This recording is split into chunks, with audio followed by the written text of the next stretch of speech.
여러분 반갑습니다. 반도체 오빠 천만쌤입니다. 이렇게 또 하루가 시작됩니다. 하루 시작되고 여러분과 함께하는 목요일이 즐겁고 행복하고 어, 어, 기분이 좀 좋았으면 좋겠어요. 그래도 여러분 좋은 하루 보내시고요. 오늘 또 출근하시는 분들 재미있게 출근길 가벼운 발걸음으로 가셨으면 좋겠습니다. 요즘 쉴 때는 쉬합니다. 쉬하는데 제대로 쉬지 못하는 분들이 꽤 있어요. 그런데 똑똑한 사람은 쉴 때도 똑똑하게 쉰다고 합니다. 똑똑하게 쉬는데 이 누구나 이게 주중에 일과 사람에게 치이게 되면요. 이 주말에는 아무것도 하지 않고 그냥 침대에서 여러분 아시잖아 뒹굴거리고 싶어 하죠. 그죠? 뒹굴거리고 싶어 하는데 이 주말을 최악으로 보내는 방법, 최악으로 보내는 가장 쉬운 방법은 뭐냐? 침대나 소파와 한 몸이 돼가지고 뭐 유튜브나 넷플릭스를 즐기는 것이다. 이게 최악으로 보내는 방법이라고 하네요. 이 침대에 누워서 유튜브를 본다거나 넷플릭스를 보게 되면 이 몸은 쉬고 있는 것 같죠? 쉬고 있지만은 이 머리가 쉬지 않는 거예요. 머리. 이 머리가 중요합니다, 여러분. 머리. 이 머리가 쉬지를 못하고 있어요. 계속 일하는 거야, 머리가. 영상을 오랫동안 보게 되면은 뇌 과부하가 걸리게 돼요. 그래서 오히려 피로가 더 쌓이고 아무것도 하기가 싫어지게 되는 거겠죠. 아무리 주중에 많은 일을 하고 이 사람한테 시달렸다고 해도 이 확실하게 피로를 풀면서 이 제대로 쉬고 싶다.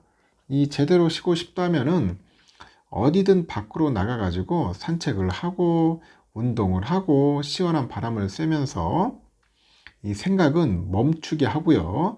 이 뇌의 활동을 줄여줘야 합니다. 그래서 여러분 기억하셔야 돼. 이 몸이 필요하면 누워서 쉬는 게 좋겠지만 이 정신이 필요하면요. 움직이는 게 더 좋다. 더 좋다는 겁니다. 알겠죠? 한번 실천을 해봅시다. 여러분하고 저하고는 멘탈 관리 잘해야 돼요. 굉장히 힘들어요, 여러분. 성투자, 이 투자가, 이거 말이 이 투자시 엄청나게 난이도 높은 겁니다. 아주 좋은 글이 있어요. 그래서 한번 그 글을 여러분들에게 잠깐 설명을 해보려고 하는데, 이 사진 속의 인물은 김경수 한국 팹립스 산업협회장이네요. 한국에서도 머지않아 엔비디아와 같은 스타팹리스 회사가 나올 것으로 믿습니다. 이런 이야기를 했네요.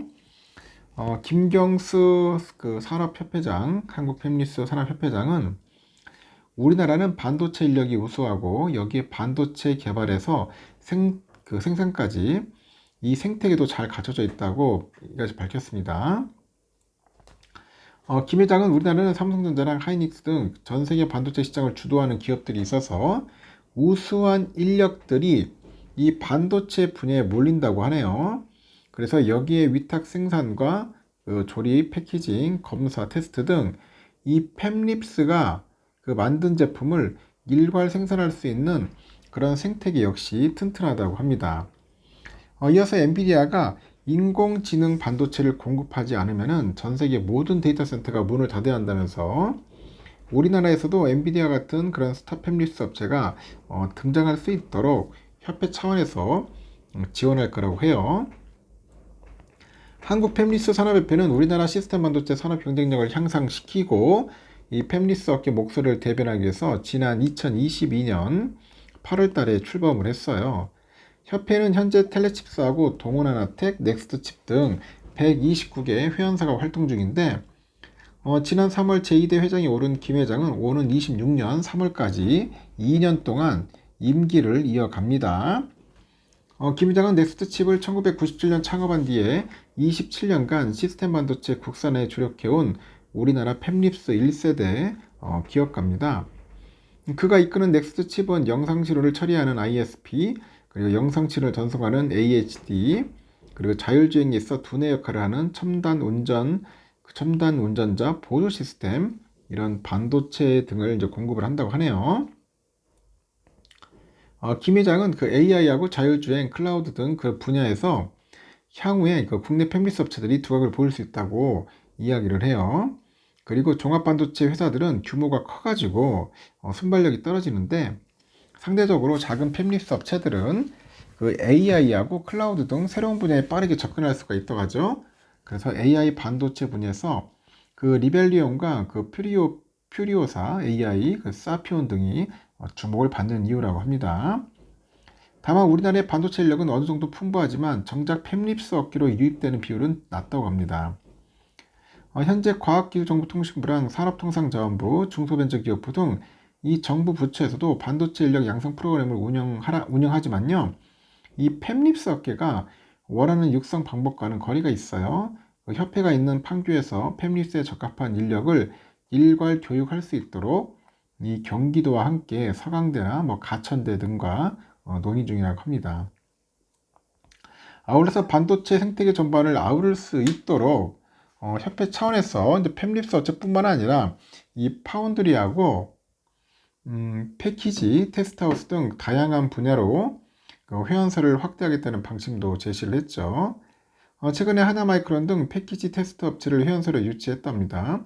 향후 파운드리 업체도 회원사를 유치할 계획이고요. 이를 통해서 협회 안에서 하나의 반도체 생태계를 완성할 수 있을 거라고 노력할 거라고 그게 덧붙인 거죠. 제가 봐도 이제 팹리스 쪽에 신경을 좀 써야 돼요.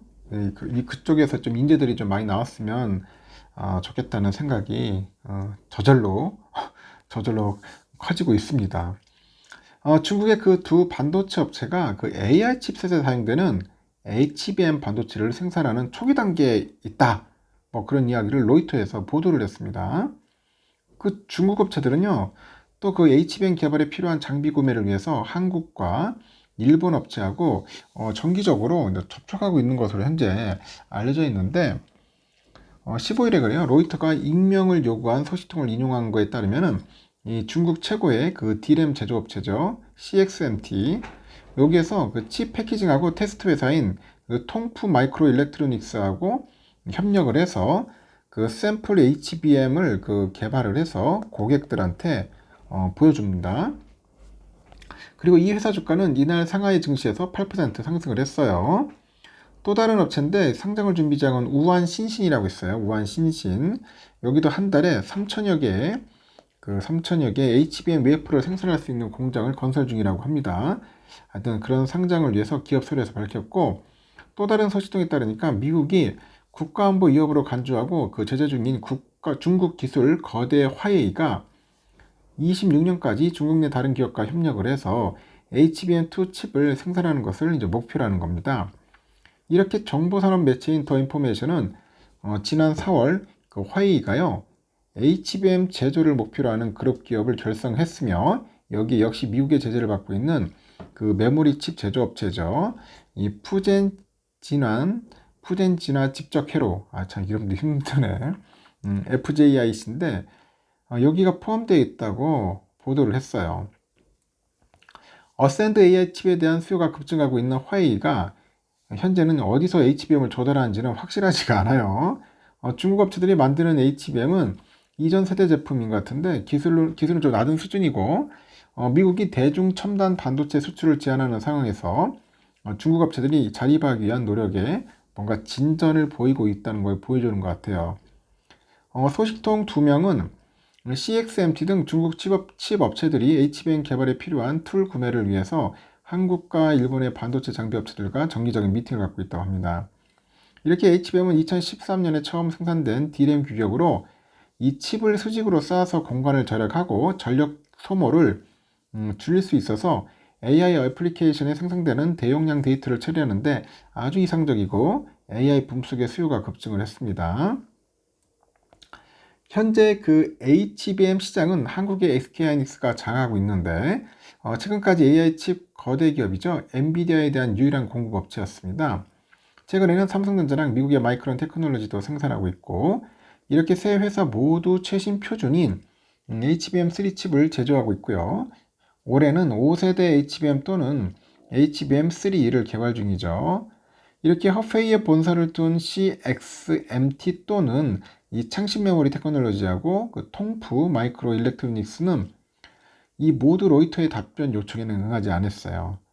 그 우한신신의 모회사 그 낸드 메모리 전문 업체죠. YMTC의 그 모회사이기도 하네요.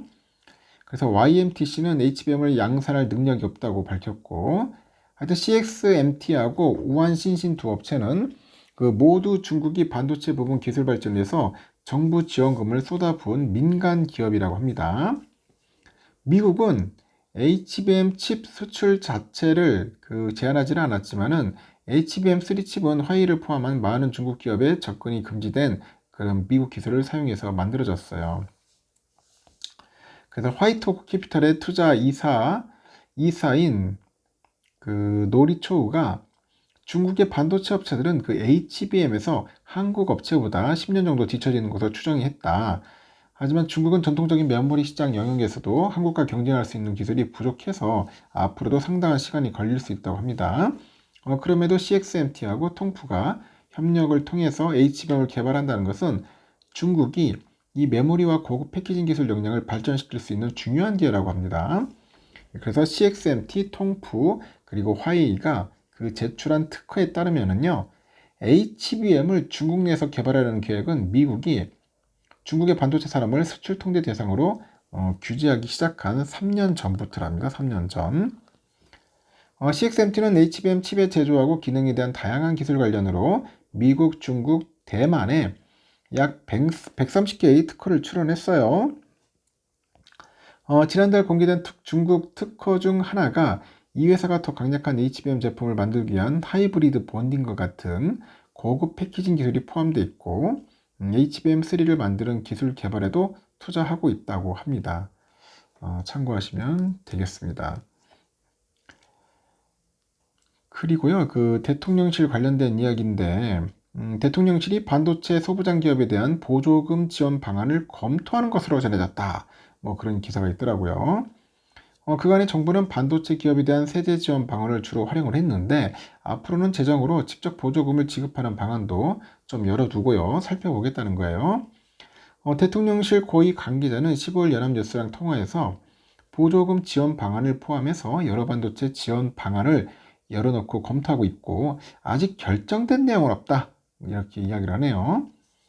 이 검토한 가운데 보니까 정부가 소부장 중소기업에 직접 보조금을 주거나 별도 펀드를 조성해서 이렇게 지원하는 등의 방식이 포함된 것으로 전해졌고요. 다만 삼성과 하이닉스 등 대기업에 대한 보조금 지원 방안은 검토되지 않은 것으로 되어 있어요. 현재 정부는 반도체 기술을 국가전략기술로 지정하고요. 관련 시설 투자나 R&D 비용에 광범위한 세공제 혜택을 주고 있습니다. 그런데 업계 일각에서는 반도체 산업에 대한 보조금 직접 지원 요구가 꾸준히 제기되었죠. 미국과 유럽연합, 그리고 EU죠. 일본 등이 대규모 보조금을 내걸고 반도체 생산시설 유치에 나선 만큼 우리나라도 더욱 전향적으로 반도체 산업을 지원해야 한다는 겁니다. 윤석열 대통령 역시 반도체 산업에 대한 지원 강화 의지를 밝힌 바 있고 윤통은 지난 9일이죠. 취임 2주년 기자회견에서 어떤 식으로든지 우리 기업들이 국제 경쟁력에서 밀리지 않도록 지원을 강화할 것이다. 이렇게 이야기를 했습니다. 이어서 재정 여건이 허락하는 범위 내에서 최대한 세액공제하고요. 이 보조금이 되는 건데 우리 정부는 시간이 보조금이라는 생각으로 규제를 풀고 이 속도감 있는 사업 진행을 도와주려고 한다고 하죠. 일단 세제 지원에 무게를 좀 두는 것 같아요. 무게를 좀 두면서도 추가 지원에 대한 여지를 둔 것 같습니다.